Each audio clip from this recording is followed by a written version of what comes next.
This podcast is brought to you by eRadio. For more podcasts, check out our website on eradiosa.com or download the eRadio SA app from the Google Play Store. Enjoy.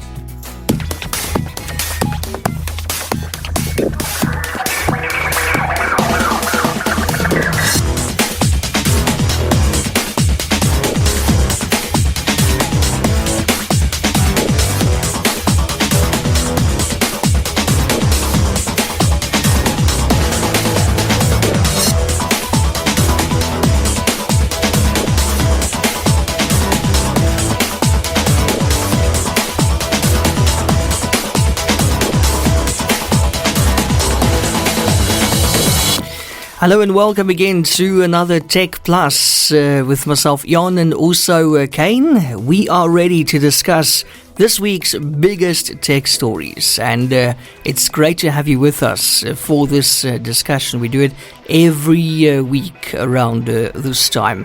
Kaine, nice to see you again. How's it going? We're back at it. Yes. Ready for summer. I'm ready for summer, man. It is. I can feel it. Oh, yes. Around the corner. So over winter, hey? I'm ready for it, man. I was thinking that it came, that it came a little earlier already, but then we had that recent cold front again. It got really cold. It was like, oh man, I thought it was over. Just let us know that it's not quite. It's not quite summer yet. Yeah. The water's pretty cold as well. That's another thing. Seawater is pretty. Have you been to the beach recently? I have. It's cold, but it's but warming they say up. that's good for you. That cold water, that shock. Yeah, and the salt water is good for you as well. Yeah, I always remember that. We're lucky. We live right by the coast. There's some people. That just can't. They're just not going to access a beach. It's crazy that we. Not only are we at the very tip of Africa, that's quite a unique thing as well. But we have a coastline, quite literally, surrounding us almost. That's pretty cool. Yeah, you're right. Cool. We are very fortunate, If you look at how other people are living across the world, and they call that life, we're actually quite superior. Yeah, right at the opening of the right at the bottom, at the tip of Africa. I mean, it feels like you're talking about a holiday. I went to the tip of Africa and saw the ocean from the tip of Africa. It's like every day for us. Sounds like a huge mountain. Yeah, but welcome, Kaine, to the new upgraded studio. Thank you. I think it's quite nice. Feels very acoustically balanced. Yeah, I know you can't hear it right now in your ears, but man, it sounds beautiful. I can hear my heartbeat in my ears. You're sounding much more direct. It sounded like, previously it sounded sometimes like we were in a bathroom or something. On a WhatsApp call. Yeah, luckily I haven't had somebody asking me whether we do it from a bathroom. But much better, thank God. And thank you to Pure Platinum for this. I think it's brilliant. To Raymond and Charles. Amazing. Really, Good job, cool. guys. Nicely done. Very, very cool. Speaking of nicely done, PlayStation 5, very nicely done. Apparently their sales are still rocking. I didn't know this. I thought Xbox and PlayStation were still quite closely rivaled together, but I recently read some stats that suggested that the PlayStation has sold more than 50% more PlayStations than Xbox's or Microsoft's Xbox Series X and other Xbox models. So PlayStation currently winning the console wars, so to speak, with the PlayStation 5 console. We just saw the PlayStation 5 Slim come out, which basically offers you the ability to have a DVD reader or not. I think it's crazy that we've got to the point where things like that are sold without DVD readers. Yep. I was thinking to myself the other day, because I was purchasing some Blu-ray DVDs, because yes. I have a PlayStation, and I think that's probably one of the main uses for a DVD reader. Blu-ray, yeah. Because why on earth would you? I don't even know a place in Iceland that sells a PlayStation game. Or Plet, or even when I went to the George Mall, I didn't see a single PlayStation game on display at all, and I definitely didn't see a Blu-ray DVD. So that, for me, I almost forgot Blu-ray was a thing. But I did buy some Blu-ray DVDs off of Take-A-Lot, and they were really good quality. I think that's the single. At least there's a type of way to enjoy some content, because I feel we're always limited now. Before, the quality of our viewing experience was determined by what DVD player you had or what TV you had. But now I think it's actually very internet related. I think a lot of people might have a 4K TV, but they're streaming it at a lower resolution, they're streaming at 1080p. They don't even know it. Yeah. But have you seen people recently with DVD players in their living rooms? No. Same here. I don't have one. My computer box doesn't even have a place to install a DVD reader. Yeah. Like my computer case. It's over. DVD reader isn't a question. Like It's over. The closest thing I can get to a DVD reader, if I needed one, which I can't even remember the last time I bought software on a DVD. Yeah, but you don't even get CD-ROMs anymore. No. I mean, I don't even know when the last time I saw someone pull out a whole bunch of CDs. Nope. Hey? Pretty sad.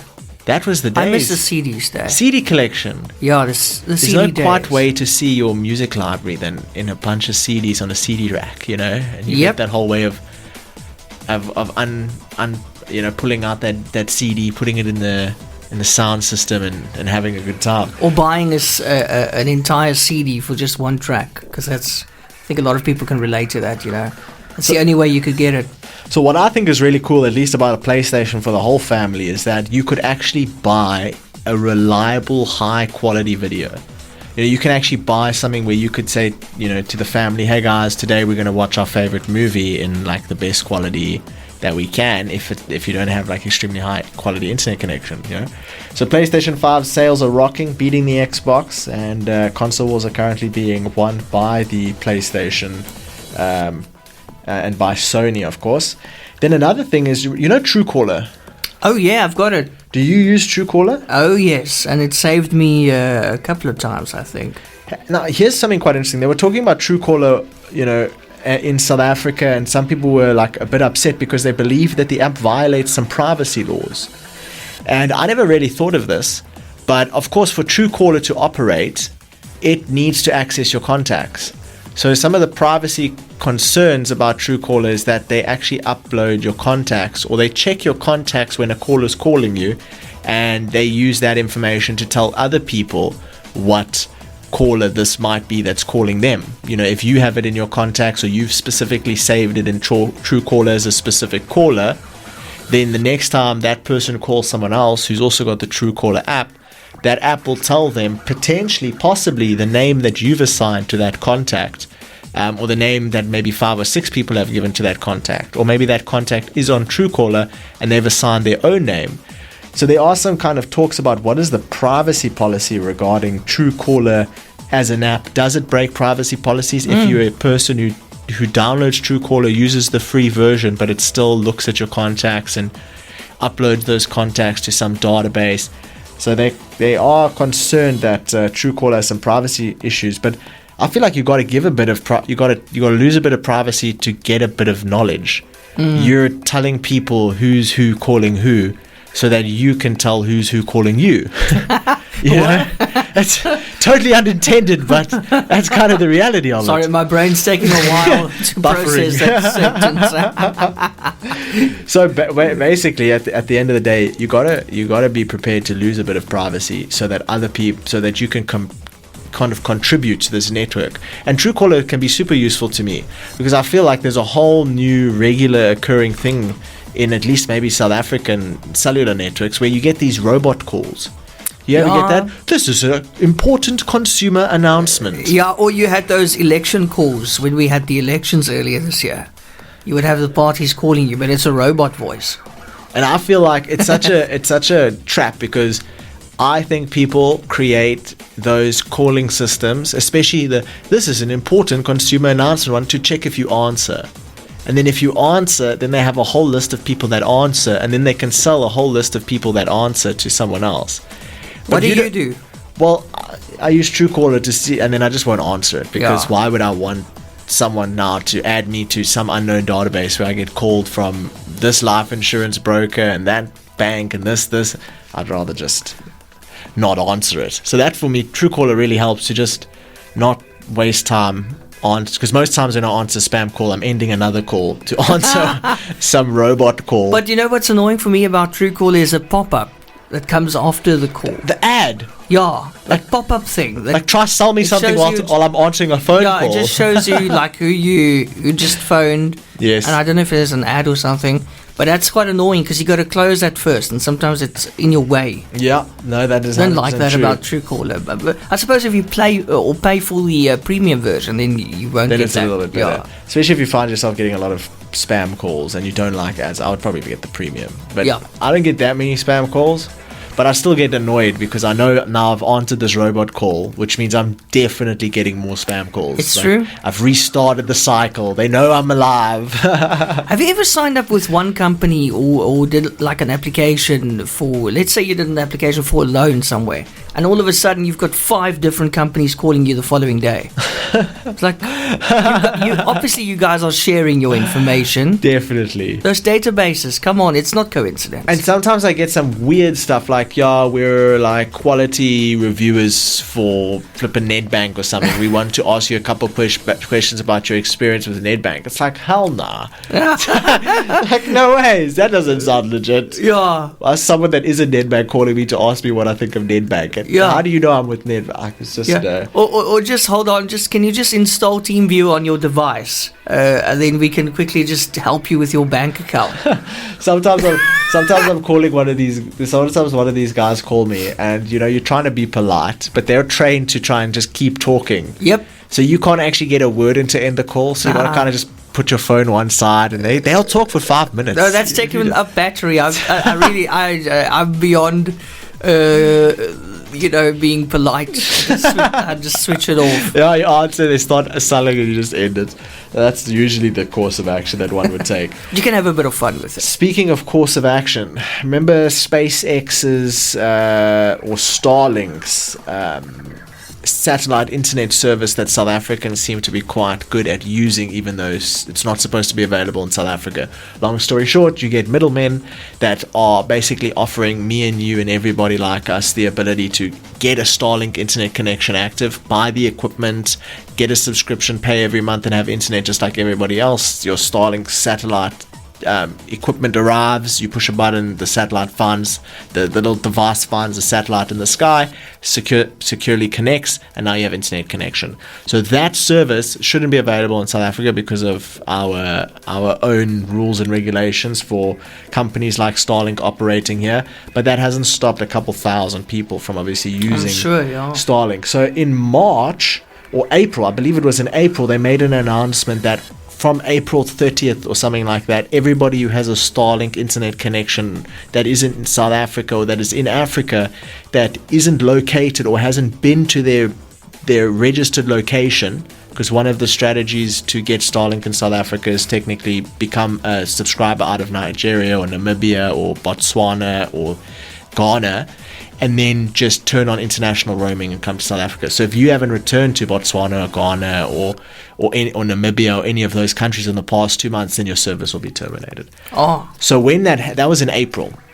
So when they announced that, April came round, nothing happened to South Africans. All South Africans seemed to stay connected, while some customers in Nigeria and Botswana were cut off. And they believed that the reason that they got cut off was because Starlink was preparing to offer services in those regions. So they were cutting them off, obviously, to launch it officially properly. Maybe that was the reason. But no South Africans were affected. Now, SpaceX or Starlink has made another announcement, has sent a second warning threatening to cut users accessing its internet service through roaming for extended periods of time, including South Africa. Apparently, several Starlink roaming users in South Africa have received emails stating they will be cut off starting next week. The warning said users who have been using the service outside the country of origin will be disconnected from the 21st of August 2024. So apparently the mobile regional plans are not intended for temporary travel and transit, and definitely not for permanent use in a location. So we'll have to see what happens, but potentially Starlink could go offline in South Africa, but it's supposed to be offline. So kind of we're in a grey area right now where Starlink is available. So it might get shut down. Who knows? We'll have to see what happens. It's a constant battle, I think, South Africa versus Starlink. But we need it. People use it because it's quite crazy, because the people they're cutting off have no alternative. That's the great, like some of them have zero, like there's no other connection option. or the connection option that they do have is too expensive or too slow or both. And Starlink is just a good cheap alternative, and I don't think they're going to be too happy about that. No. What South Africa will be happy about, though, is apparently we have big rocket plans. You know, we always hear about Cape Canaveral's SpaceX station where they're launching suborbital satellites with reusable rockets, and we hear about the UK who tried to launch their own rocket and it failed miserably on their first attempt. Oh dear. We've got quite a few countries actually are trying to set up space solutions, satellite launching facilities, any orbital technology facilities, some even looking for commercial flight facilities. However, South Africa could become home to a fully fledged orbital space rocket launch station in the next 4 years if the Aerospace Systems Research Institute, or ASRI, has its way. ASRI was officially launched in May 2024, so very recently, operating under the Mechanical Engineering Facility at the University of KwaZulu-Natal, or UKZN. The institute's primary focus is on developing an indigenous commercial space launch capability for South Africa. Apparently, it's the evolution of the Aerospace Research Group, or ASREG, founded by Professors Jean Pittot and Michael Brooks in 2009. The engineers and their postgraduate students have designed, built, and tested several research rocket motors and successfully launched 5 out of 6 suborbital rockets, also called sounding rockets. Among these are the Phoenix 1A and Phoenix 1B hybrid rockets, which have had several successful launches, including reaching the African hybrid rocket altitude record of 18 kilometers in the air. So South Africa has not been sleeping on the rocket side of things. You know, it's not a SpaceX, but we still hit the African hybrid rocket altitude record. So, I mean, that was pretty recent. And while instrument-carrying sounding rockets are useful for scientific research and experiments, the hope is that South Africa will expand into launch vehicle rockets that can deliver payloads like satellites into orbit. Core to ASRI's ambitions, the completion of the South African first rocket engine, or Sapphire, a kerosene and liquid oxygen powered engine with 3 tons of thrust. This engine will be used on a suborbital launch vehicle nicknamed Steve, and eventually a planned commercial launch vehicle, or CLV. The CLV, which is yet to get its official name, will be a 20-meter 2-stage carrier rocket with a payload capacity of 200 kgs to 500 kgs, suitable for carrying and deploying small satellites into orbit. I hope they use this satellite rocket launching facility to put some SpaceX competitor satellite internet solutions into the air. You know, that would be pretty cool. But still very cool for South Africa to be developing analytical kind of scanning based technologies, but hopefully we'll move into suborbital satellite launches and even small satellite launches as well into higher levels of orbit. I don't know if we'll be having reusable rockets, but that would be pretty cool as well. And we know South Africa houses some pretty smart people. In fact, Elon Musk came from South Africa. Yeah. The current space architect. Yeah. So we will see what happens. What do you think? Would you send a satellite into space out of South Africa? Or would you try to send your satellite into space in a different country? I don't see why not from South Africa. I wonder if there probably is a difference, but I wonder how advantageous it would be launching rockets out of South Africa, because I mean we're not exactly on the equator, and as far as I understand the atmosphere is thinnest on the equator. Will there be people in the rocket?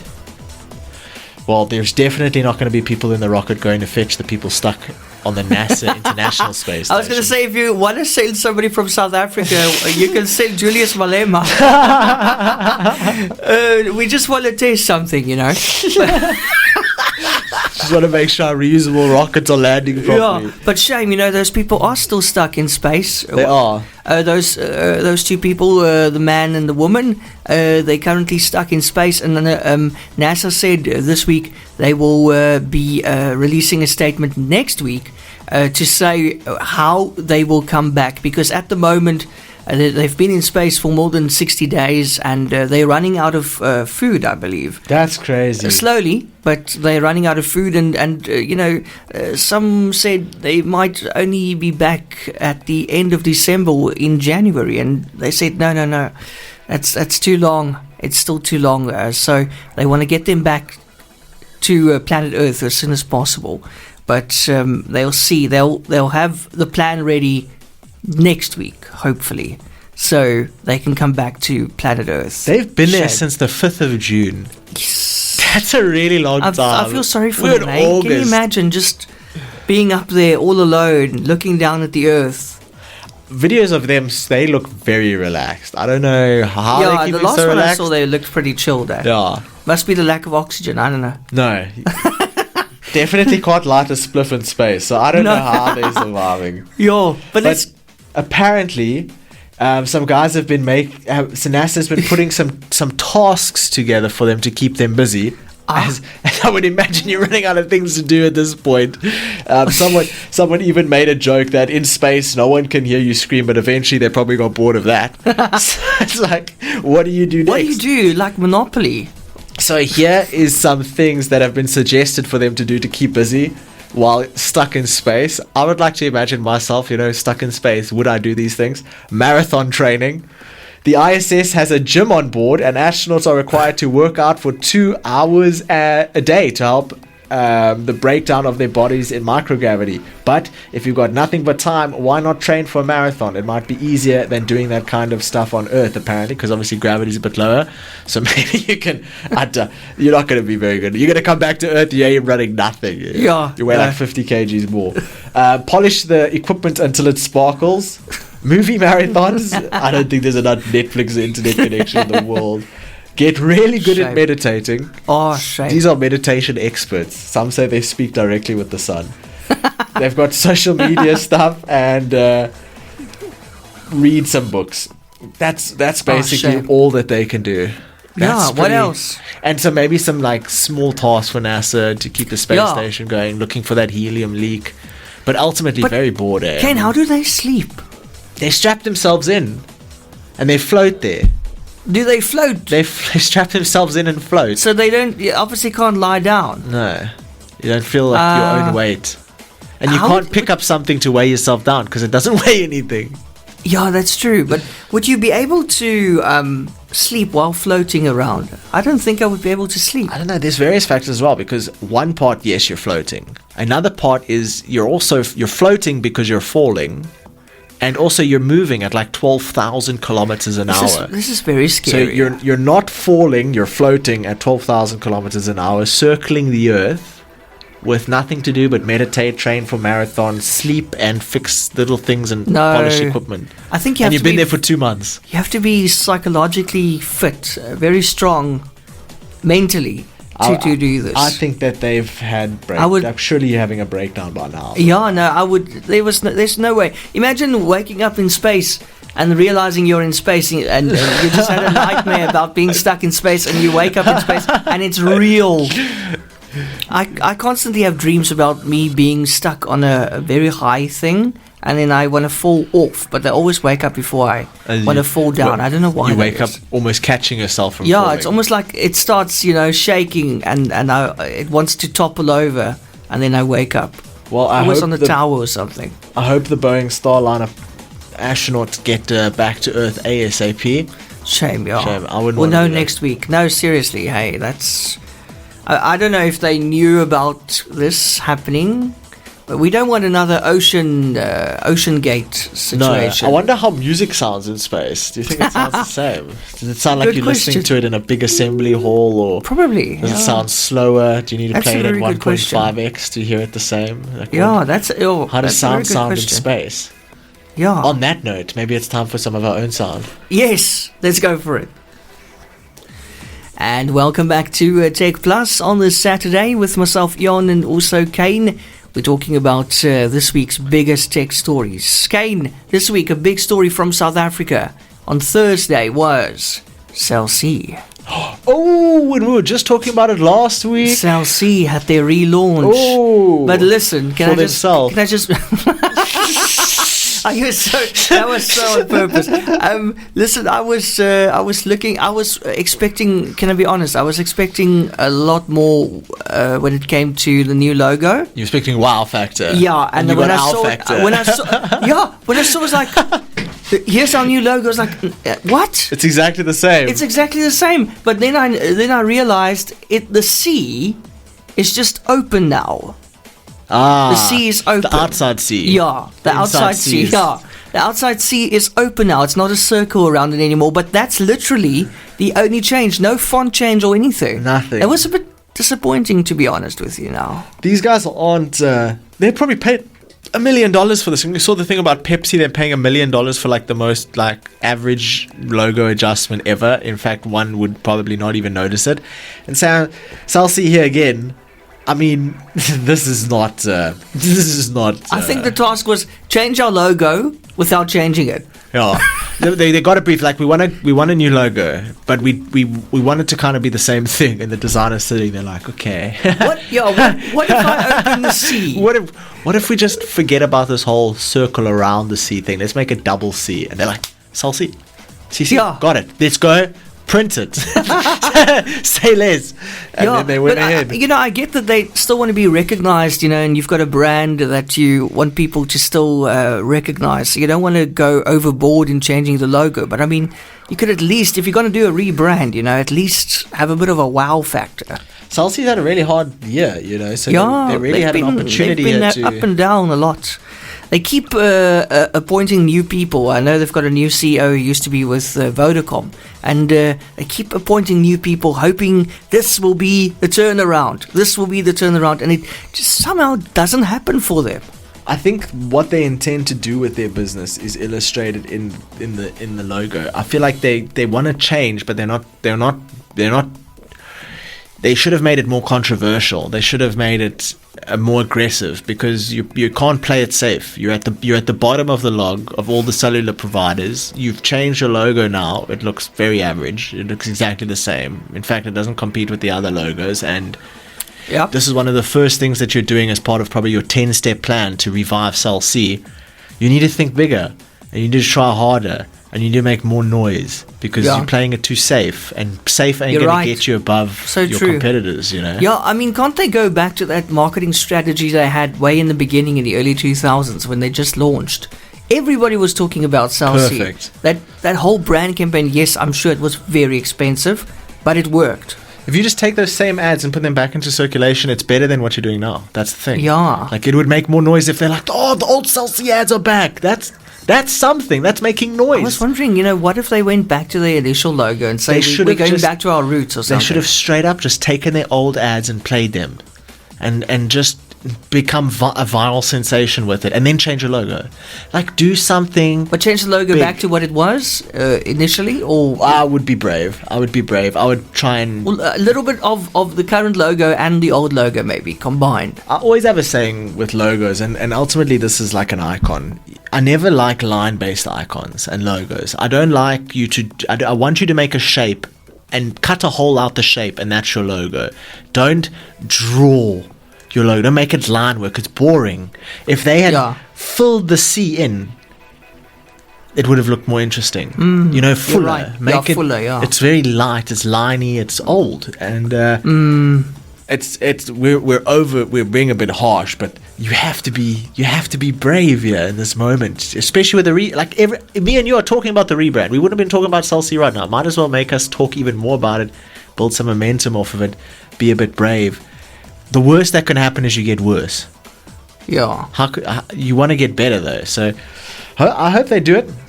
Speaking of, man, you're never going to believe this. This is the craziest story I've ever read at the moment.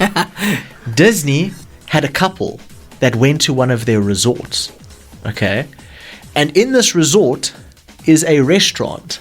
And this restaurant is advertising themselves for being very allergy friendly, like the go-to place for people with allergies. So a couple goes there, and I believe the wife was allergic to peanuts or something like that. She had an allergic reaction and died. Okay. So they filed a wrongful death lawsuit with Disney. And Disney now has had a lawsuit filed in February for a 42-year-old woman named Kanopon Tangsun, who died due to an allergic reaction that occurred after eating at one of the restaurants at Walt Disney World Resort's Disney Springs area in October 2023. As noted in the suit, Her husband allegedly chose the restaurant because it advertises the accommodations of people with food allergies as a top priority, and she was highly allergic to nuts and dairy. Someone who represented the dead person's estate is suing Disney for damages of more than $50,000. However, in a motion filed in May, Disney alleged that this is where it gets crazy. So now they're getting sued. They're getting sued for a wrongful death lawsuit because someone came and ate something that they were allergic to in a place that's supposed to be allergic free. Yeah. So Disney had them sign up for Disney Plus in 2019. And inside of the Disney Plus contract, inside of the terms and conditions, inside of the privacy policy, is a claim that says that a forced arbitration agreement is made when signing up for Disney Plus. So the streaming service is trying to get, Disney is trying to get out of the $50,000 lawsuit where someone died by saying that her husband signed up for Disney Plus in 2019 and therefore waived their rights. This is far-fetched. To ever sue Disney in court for anything like this that might go wrong. This is far-fetched. It's got nothing to do with it. And because she is by extension his wife, because he signed up for Disney Plus, she in extension is also signed up and party to the same agreement. I want to meet that. I want to meet that attorney. What? That's grasping at straws. That's grasping at straws. Hey, there's no way. I hope the judge laughed at it. That is just absolutely insane. Come on. I mean, that's for the TV subscription. You know, it doesn't mean anything. It's got nothing to do with. It's basically saying that when you sign up for Disney Plus, you waive your right to blame Disney for anything, even at a physical amusement park. Yeah, that is insane. Man. It's not waiving your right to it, it's waiving your right to come to an agreement in court. Yeah, this is ridiculous. So listen, I can't believe this is real. This is really happening. Have you ever in your life heard of this story before? What a way to get out of a case. I mean, that's really, really grasping at straws. So keep your ear to the ground. We will follow this case and we will tell you what happens, because that is Thanks for sharing. wild. I didn't pick up that story this week. I think with the wrong probably wouldn't believe it. Probably with the wrong virality, you might have people cancel their Disney Plus subscriptions to boycott because we can't let that happen. No. We can't be signing up to subscription services to access streamable content and waive our rights to physical safety. Imagine you Netflix rock up at your house and they take your house, like mortgaging it, like, you know. When you sign up for Netflix, look at clause 2.3.0. Being rehoused. It says we can take your house. It's like, we've already, it's gone to auction already. Yes, no, this is terrible. It just shows you once again we got to read the fine print. It gets worse though, because inside the privacy policy is a paragraph which describes some legal terminology that has a link in that if you visit that link goes to another page which has more legal documentation which has a link in which contains that clause. So it's like buried. They really covered themselves, but I think that's far-fetched. I don't know what's more insulting, the fact that they think that they can do that, or the fact that they think that because the husband signed up in 2019 and she's married to them, that by extension they can do that. That's even worse for me. That's even like... I can actually imagine the court laughing when they hear this. I'm the judge. I'm throwing my anvil at you. You're just getting thrown with the flippin' hammer. Are you freaking serious? Imagine Judge Judy hearing this. No ways. No ways. Speaking of, on that crazy note, I have one more crazy note. Tour de France, you know it? Yes. How much do you cycle? I don't cycle anymore. I don't cycle at all. I haven't cycled in years. I would prefer cycling than running. So, high-end racing bikes are no joke. I didn't know this until a while ago, but some bicycles, they start at like 40,000 Rand, 50,000 Rand. It's the craziest thing ever. Like, some bikes can be the most insanely expensive things ever. Yeah, and their wheels are like paper thin. Paper thin, and these things have all sorts of special equipment on them. In fact, they have what they call wireless, like, gears. Gears that speak to each other over Wi-Fi. And a team of researchers found security vulnerabilities that let hackers mess with riders' gear shifters. What could possibly go wrong? What could possibly go wrong? So next Kaine? time you take your high-end bike to the Tour de France and you just keep shifting into second for some reason, and there's just a guy pushing his smartphone down like at every crossing, you know this man has control of your brakes. What the flip? So what they found was when you're a rider on one of these fancy bikes and you say change gear and you send that digital signal, it travels down the bike and relays a Wi-Fi based signal to the gear shifter to shift gears. Well, if someone's got a receiver there or a scanner and they pick up that signal, then they tested that from up to 10 meters away, they can recreate that signal and mess with a rider's bike. So I never thought there would be a time where hackers could mess with people's physical ability to compete in a race because they're able to hack the bike, the actual riding bike. Like hacking a bike. Never heard of that before. Hacking a bike. Never heard of that before.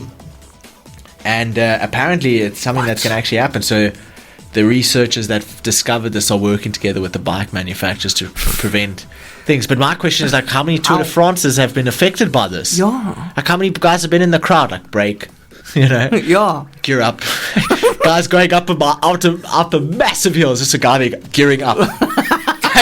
Taking him to, like, the heaviest gear. And this guy's probably just thinking that his bike is malfunctioning or something. Or his legs are tired. He feels like his eyes are going to pop out because he's trying to push up the hill so hard, you know? Yo, that's crazy. I never thought we'd have a problem like that, eh? Once again, problems in 2024. Exactly.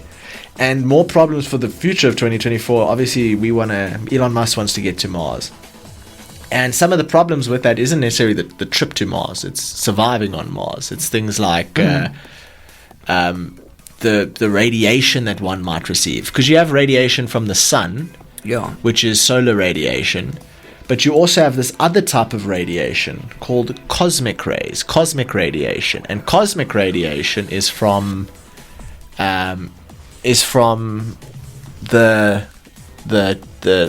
from dying stars. So any star in space that's dying, that's coming to the end of its life, is going to be emitting cosmic radiation.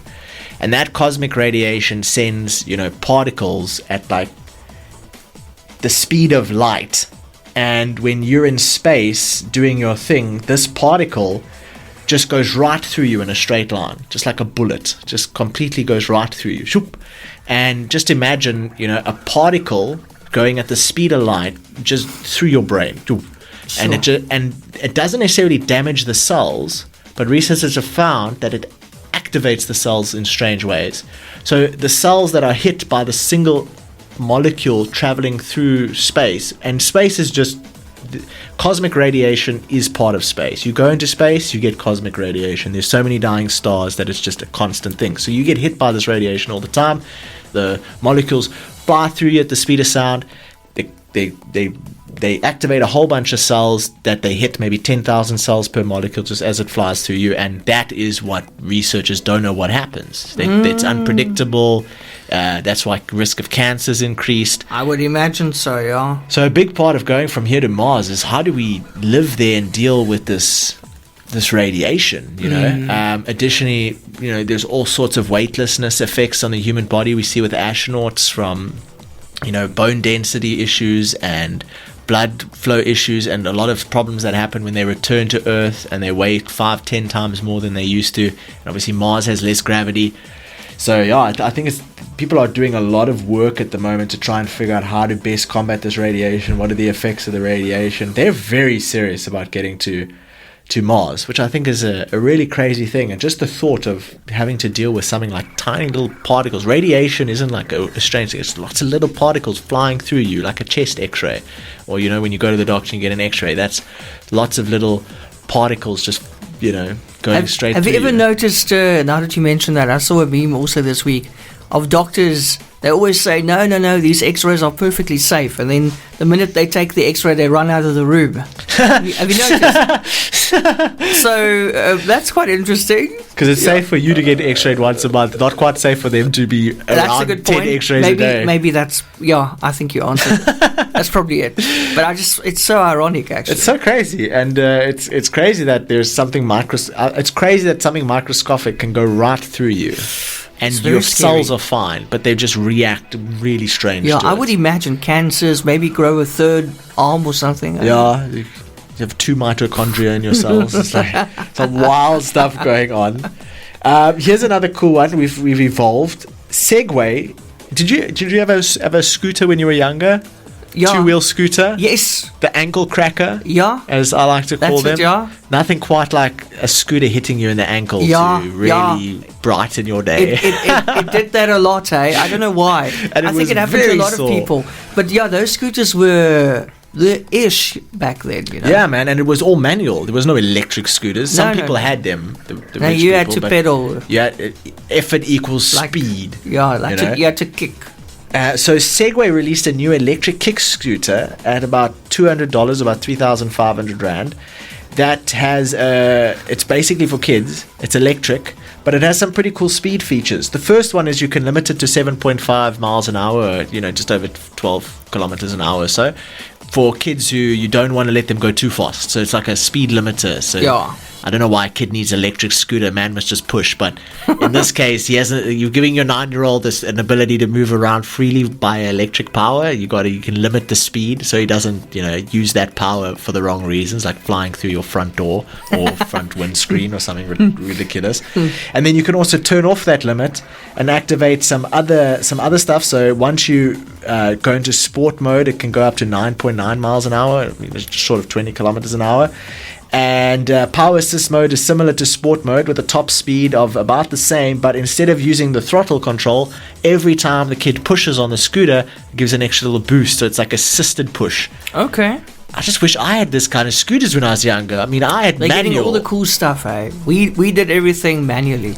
And the crazy thing is apparently it can last for like a 90 minutes. It can go like up to almost, 12, 13 kilometer distance travel. So, I mean, I don't know if I would trust my 9-year-old. How going far will he go? 5 kilometers Yeah. down the road. That's far. You And had then to he's still run got and to catch come him. back as well, yeah. Oh, don't want to miscalculate that one. If you run out of battery, you've gone too far. Now I miss my scooter days, I man. miss it, man. It was cool. I'd yeah. still be terrified to go down a ramp or something like a half pipe. Yeah, with no, a I still won't scooter. do that. Yeah, I'm just scared. Definitely not Yeah. going to come out of that with all my fingers attached. That's for sure. Or your teeth. Then, just before the music break, and some really cool news for anybody who doesn't know, when you have a VR headset and you connect it to your computer for PC VR, the amount of virtual screens you have in this PC VR world are based on how many screens you actually have in real life. Okay. So if you have one screen and you go into PC VR, you're going to have one screen. You can't just manufacture a second artificial screen. okay. So if you want to have a virtual environment that has 4 screens, you've got to have 4 screens connected to your computer. Okay. But now, for the first time, apparently the Meta Quest, so the Quest 2 and Quest 3, can actually be used as its own display. So if you have a PlayStation, you can literally just plug it into your Quest, and Bob's your uncle, boom, you can play PlayStation. I don't know how good it will be, but you can use the Quest as a HDMI display, or as an HDMI device, and that's really useful because, there's not really a lot of easy ways you can go about, plugging an extra screen into your laptop while you're on a plane for 12 hours, So you want that ability to make virtual screens, or at least act as a secondary screen. The Quest itself acts as a secondary screen, so when you go into a plane or something, you can have multiple screens in a nice working environment. So that's a pretty cool feature coming to the Quest for anyone that uses PC VR for work related stuff. Obviously, if you're a gamer, that doesn't really make a difference for you, but that's very interesting. Is it time for another music break? It's time for some music. We'll be back after this. And if you just joined us, you're a bit late, but we still have some tech news to share with you. This is TechPlus with myself, Eon, and also Kaine. Kaine, what have you got for us next? So I didn't know this, but apparently the Cybertruck has a cooler. So apparently Tesla is selling a cooler sized to fit perfectly in the weirdly shallow Cybertruck, what they call a Cybertruck frunk. It's like a front trunk. And yes, it's made of stainless steel, and you can fill it full of cyber beer that you can also buy from Tesla. They make their own beer now. But the real kick is the price, because this is a $700 cooler. So if you buy a Cybertruck for about 14,000 Rand, you can buy a cooler that you can put in the Cybertruck. That's so expensive. Get out of town. That's crazy.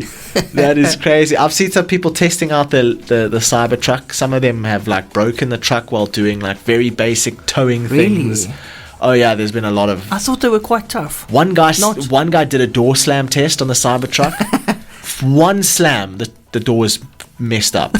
Couldn't open again. Were you going to say something bad there? No, I wasn't, but it was messed up. Like Messed he up. slammed that. Imagine you slammed your car door and it just doesn't open properly anymore. And not like, you didn't run into the car door to close. Like you just gave it a proper slam. Yeah, like when you're upset or something. And when they slammed the Cybertruck, the plastic, because the Cybertruck has plastic inside of the actual door frame, like the part that's the dash inside the door is plastic, that thing got stuck.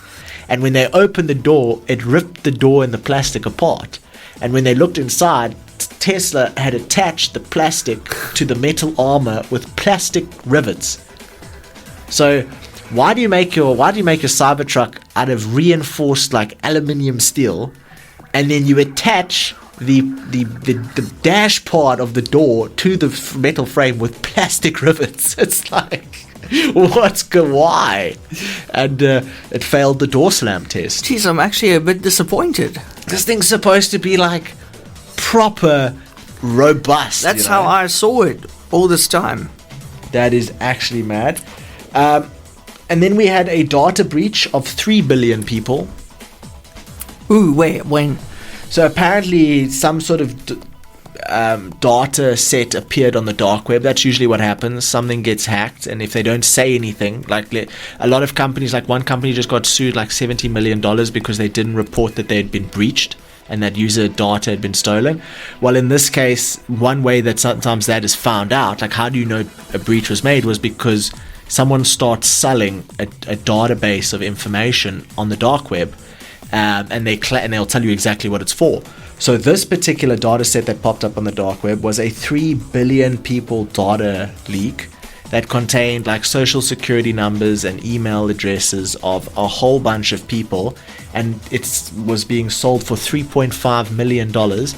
But they do believe that the breach, something seems wrong about the data. Some people have looked at the data and found themselves inside of the data, but they've got the wrong details about themselves in that data. So they're not exactly sure where it came from, but 3 billion people database is half the population. Yeah, database. and being on the dark web, that's not a place you want to be. No, but that's where all the databases go. Even if Vodacom gets hacked today, you'll find it floating around there on the dark web. Oh my word, I didn't know that. That's how they do it. That's crazy. But then you have websites that will help you determine if you'll put your email address and I'll tell you. Yeah, what's it called again? What's it? Have I been pawned? Is the name of it. Yeah. Like PAWNED.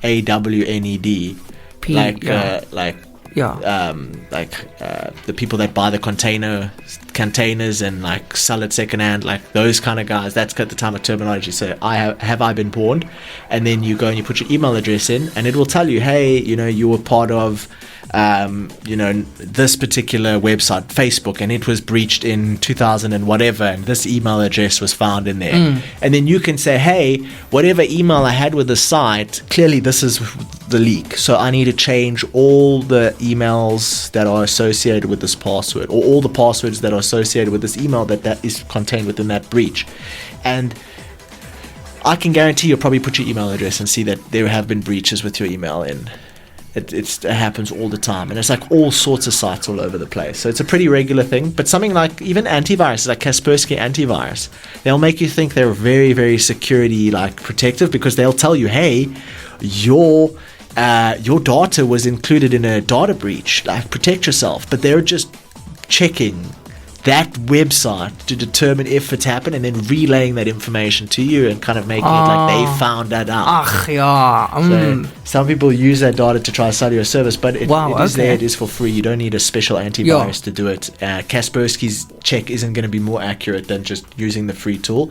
And they buy the database. They get access to these databases and they sync it up with the whole infrastructure, and that way we can also determine if our information has been leaked. I'm so glad you mentioned antivirus, because I feel that we haven't really discussed it here on the show. And it was quite big a couple of years ago, Everybody had like AVG and Avast. And then AVG became this heavy thing that was almost like a needy child. It kept asking you for updates and pop-ups and stuff. And it slowed down your system, AVG. Now, Avast, that's the last one I had before I actually removed it, because it also caused problems for me. Do you still have a antivirus?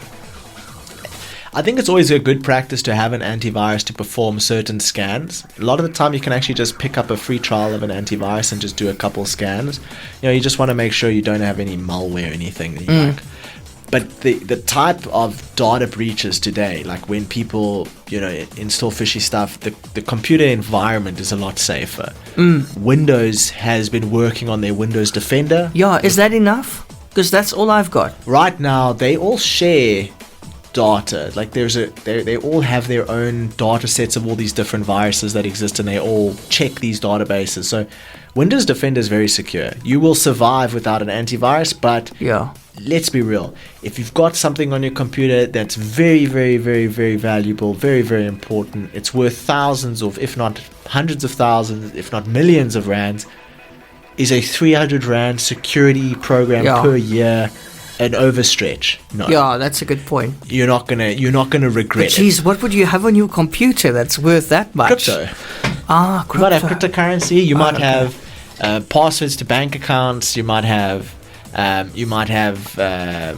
intellectual property. Maybe you have the patent to the KFC burger or something like that. You never know what people could or have. the manuscript to the next Harry Potter. Yeah. The contents of the next Stranger Things. The going rate on the dark web for that is probably pretty high. Yeah, so that's true. But a lot of people actually only have Windows Defender nowadays, and the nice thing is because it's so light on the system, it's not intrusive or heavy on your resources. And systems have gotten more powerful, so that's another factor as well. Antiviruses aren't necessarily lighter, they are a bit lighter, but machines are actually much more powerful now.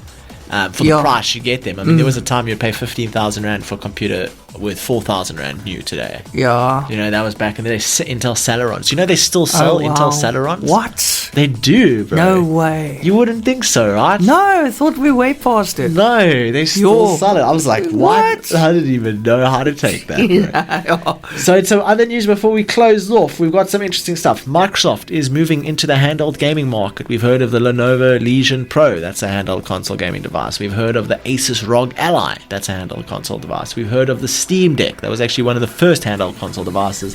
And now naturally, Xbox, as Microsoft, is entering the fray with their own portable handheld gaming device. We don't know how good it's going to be, but it's always nice to have the competition. Could be good. And also, one of Microsoft's best product offerings is the fact that if you do pay for an Xbox subscription and you have an Xbox console and a PC, when you buy a game or have a game, you have it on both systems. Whereas on PlayStation, if I go and buy, the new Ratchet and Clank on PlayStation 5, and I want to play it on my PC, guess what? It's time to buy it a second time. So if that is really, really cool. So we'll see how that contributes to the whole handheld gaming PC vibe, because now if you have a PlayStation 5 and you want to play Ratchet and Clank, you buy it on the PlayStation 5. Then you're like, oh, I'm buying my PC, I want to play it on my PC. You buy it again. And then you're like, oh, I want to play it on my handheld gaming console. And you buy it. You're buying one game 3 times. So a service that can offer the ability to only have to buy your game once is a pretty good offer, because you're saving buying the thing 2 more times for every one thing you buy. So Microsoft could make a really good move into the space. We'll see how that goes. We also have Call of Duty, that apparently anybody who plays Call of Duty will know that their updates are huge. They're apparently going to be making some changes to those giant downloads, and that helps us South Africans because not everybody has the fastest or the infiniteness of internet that the rest of the world might have. And Google AI is now... Grok AI is also out, and Google AI is out doing their thing. We'll keep you guys updated on that, but it's quite a push. We've seen Grok now announce that you can opt out of the AI learning stuff from your Twitter posts. So if you're a guy who posts on X or Twitter a lot, you can actually opt out of X's AI tool learning how to do things based off your content. So learning from your content, which is something that isn't available on anything else. And that brings us to the end of today's topics. Thank you, Kaine. And listen, there's a nice movie that's not sort of a tech movie if you maybe want to watch it this weekend, but the only thing is the movie came out in 2014, so there's a good chance that you've seen it before. It's called Unfriended, and it's about these friends. Look, back in 2014, Skype was still big, so these friends were hanging out on Skype one night, having a bit of a chat. They're all in their different rooms, and they're having a nice chat on Skype, and then they keep seeing this little profile photo. You know when you have like a default profile with no profile picture? It's just this little man. This person keeps popping up in their chat, listening to what they say and all that stuff. And they can't get rid of it. They keep ending the Skype call and trying again. This person keeps on popping up. And then later on, some really freaky stuff happens. The whole movie plays off on the computer screen. So from the beginning to the end, you are seeing this one It's like you're watching screen. a Skype conversation as a movie. Yes. Wow, yes. That's cool. And That's cool. you know what? I think it was quite good for 2014. It's called Unfriended. It is on Netflix. So if you maybe want to watch it this weekend, let me know what you think. Opt in for the horror. Yeah, it gets a bit scary. Damn. Yeah. Apparently, the new Borderlands movie came out, which is based on the game. That was apparently a big flop. People aren't very happy with that. Oh dear. And they spent a lot of money on that. Very good actors as well. Oh my word. I'd love to hear from anybody in the audience. Why was it a flop? Well, that's what I'm thinking. I'd love to hear from anybody in the audience. If you did watch it, send us a message. Let us know why you did or didn't like it. Let's figure out what happened.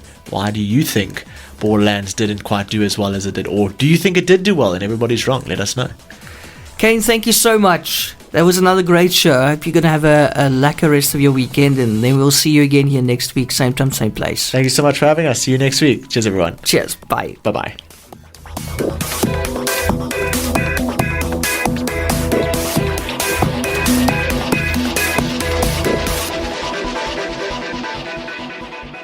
This podcast was brought to you by eRadio. For more podcasts, check out our website on eradiosa.com or through the eRadio SA app from the Google Play Store.